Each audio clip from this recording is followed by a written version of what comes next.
Bismillahirrahmanirrahim. Assalamualaikum warahmatullahi wabarakatuh. Hai, apa kabar kalian semua?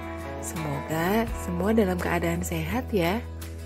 Bersama saya, Budiana, dalam mata pelajaran Informatika. Selamat datang di kelas Informatika.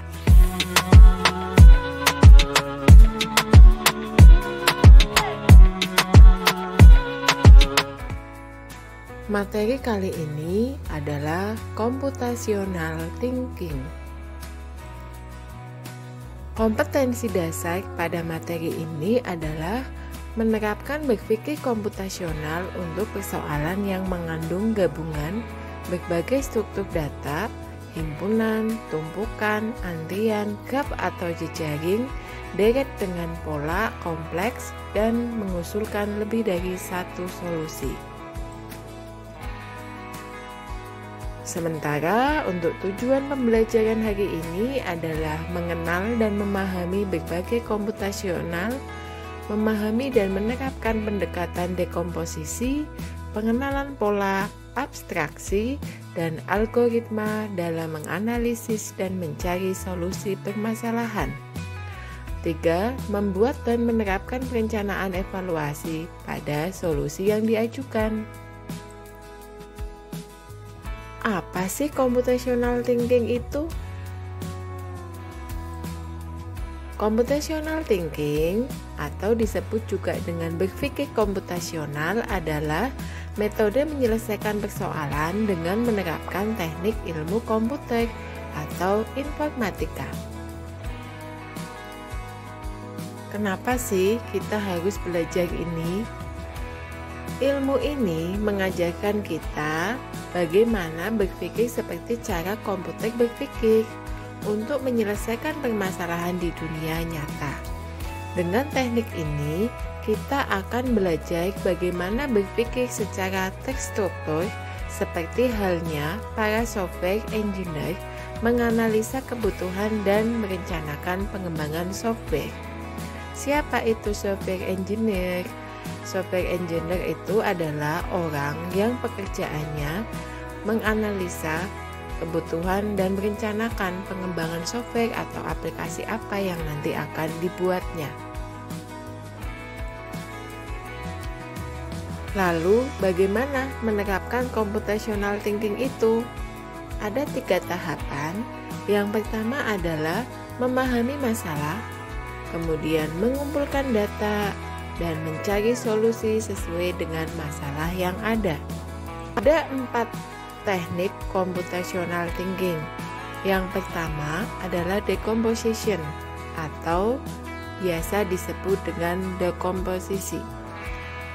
Memecahkan masalah yang lebih besar atau kompleks menjadi bagian-bagian yang lebih kecil atau sederhana, sehingga masalah yang tadinya besar akan terurai menjadi kecil-kecil sehingga akan mendapatkan solusi yang ada.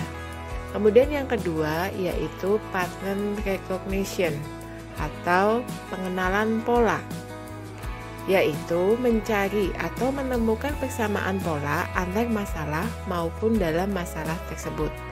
Yang ketiga, abstraction atau abstraksi adalah proses penalaran yang membentuk kesimpulan secara umum melalui suatu kejadian, hal, dan yang selainnya.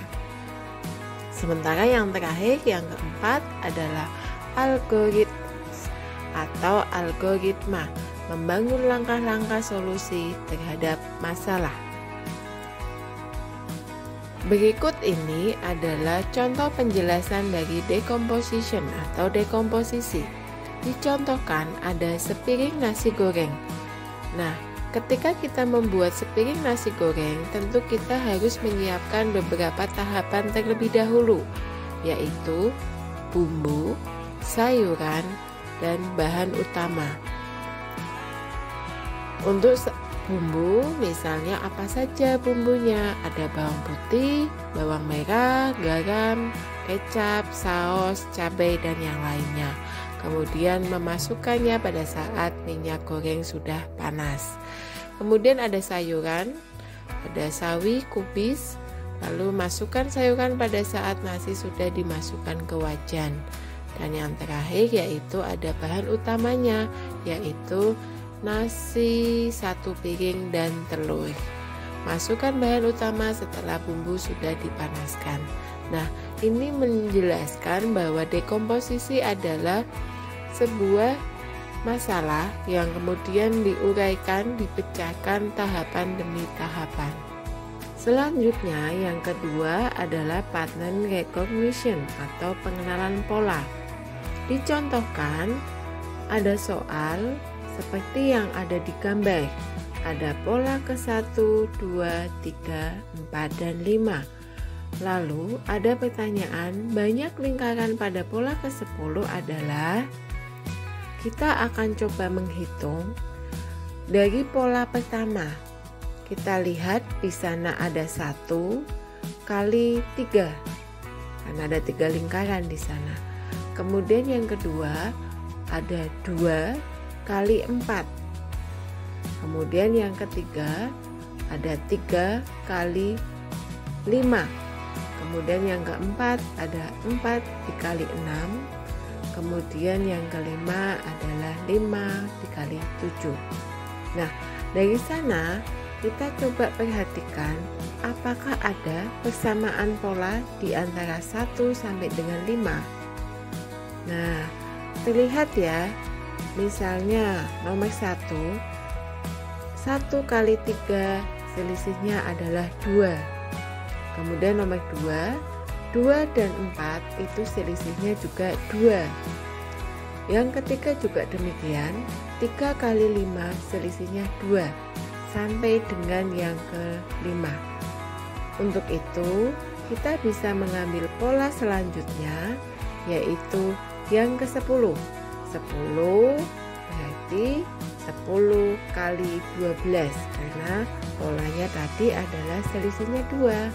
Otomatis hasilnya adalah 120. Yang ketiga, abstraksi atau abstraction. Contoh 1, Andi adalah siswa sekolah A dan dia pintar matematika. Bayu adalah siswa sekolah A dan dia pintar matematika. Nah, dari sini kita bisa menyimpulkan siswa di sekolah A pintar matematika. Contoh 2, Tamara Blesiski adalah bintang iklan dan ia berparas cantik. Lia Ramadhani adalah bintang iklan dan dia berparas cantik. Nah, dari sini juga kita bisa menyimpulkan bahwa semua bintang sinetron berparas cantik. Contoh yang terakhir yaitu algoritma atau algoritma. Contoh soal, terdapat 2 gelas, gelas A berisi kopi dan gelas B berisi teh. Tukarkan isi 2 gelas tadi sehingga gelas A menjadi teh dan gelas B menjadi kopi. Di sana digambarkan ada gelas A berisi kopi, gelas B berisi teh. Lalu bagaimana cara menukarkannya? Nah, kita ambil, katakanlah ada 1 gelas lagi yaitu gelas C. Gelas C ini masih kosong. Lalu gelas A kita pindahkan isinya ke gelas C, sehingga saat ini gelas A kosong. Setelah itu kita pindahkan gelas B ke dalam gelas C, sehingga isi gelas B yaitu teh telah berpindah ke gelas A. Setelah itu gelas C yang tadi berisi kopi kita pindahkan ke gelas B. Nah, untuk itu saat ini gelas A sudah berisi teh dan gelas B sudah berisi kopi. Nah, dari contoh-contoh tadi tentunya kalian sudah cukup paham bukan? Ya, computational thinking ada 4 teknik.